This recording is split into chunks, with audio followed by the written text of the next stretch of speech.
What is up, guys? Tony here with Tony's Tech Time, and today we're doing a $1,400 gaming rig build here.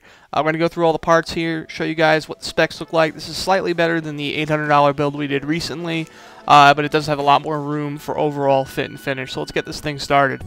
First off here, we got the $230 Intel 3570K Ivy Bridge processor. This is a quad-core processor. It's great for overclocking as the unlocked multiplier. And it also has 6 megabytes of cache. It is not hyper-threaded, but it is a great quad-core processor for entry-level editing and, of course, gaming. And since the processor can be overclocked, we decided to go with the Corsair H80 pre-filled water cooling system. This is great for light overclocking, which is probably what you're going to be doing with the 3570K. And it also looks great in your case, and I'm actually going to be picking up one for my build in a few weeks, I believe.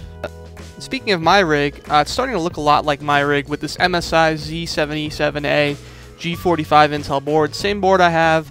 It's a great board. It allows dual SLI, and it has two 6GB per second ports. So you can have two SSDs if you want to maybe RAID them. Anyway, overall it's a great board, and MSI has great support, and I think they're a good company. Once again, similarly to my build, we're using Patriot Viper 3 memory. We're only using 16 gigabytes worth because I feel that most people who are looking at this rig right now aren't going to spend the extra 85 just because they're not going to be doing a lot of editing, and 32 gigs isn't really worth it. But on my build, I do have 32 gigs, so if you do want to upgrade, maybe it's worth it in the future. It keeps your machine future-proof for a bit longer. For the operating system, we got the Intel 330 series 60GB SSD. This is the boot drive. You're going to be able to improve your overall performance and speed loading up your operating system, and this is a fast, efficient drive for a low price.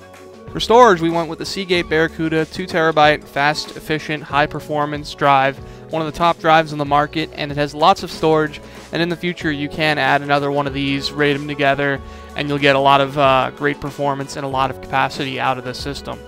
Now to the meat and potatoes of the system, we got the EVGA GTX 670 for the Win Plus. This is slightly better than the graphics card I have in my system, but this GPU alone is a great GPU, especially with 4 gigabytes of memory.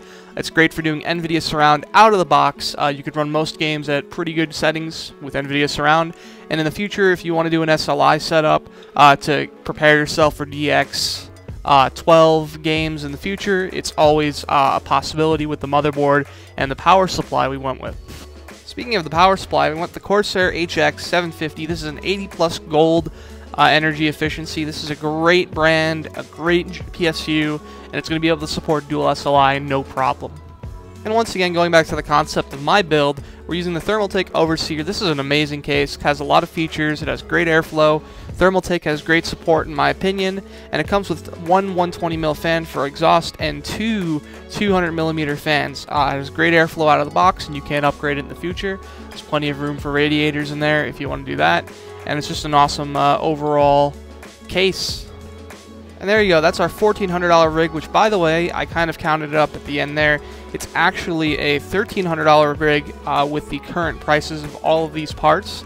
So if it is about $1,300, between $1,300 and $1,400, and you want to add a bit more on if you do have a $1,400 budget, I would recommend getting extra storage possibly, maybe getting a bigger SSD to put some applications on, or you can also maybe add some RAM in there. But basically that is the build. I think it's a pretty well-rounded build. It's very similar to my build actually, which is pretty much one of the most satisfying computers I've ever had in my life, so I think you guys will enjoy this just as much as I enjoy my rig.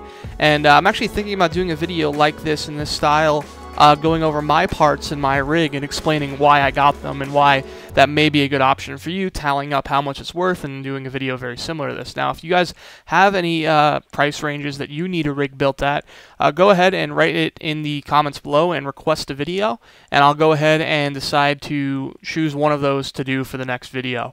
That is pretty much it. I am Tony. If you guys enjoyed this video and you want to see more like this, go ahead, subscribe, and comment below, and I'll see you guys next time.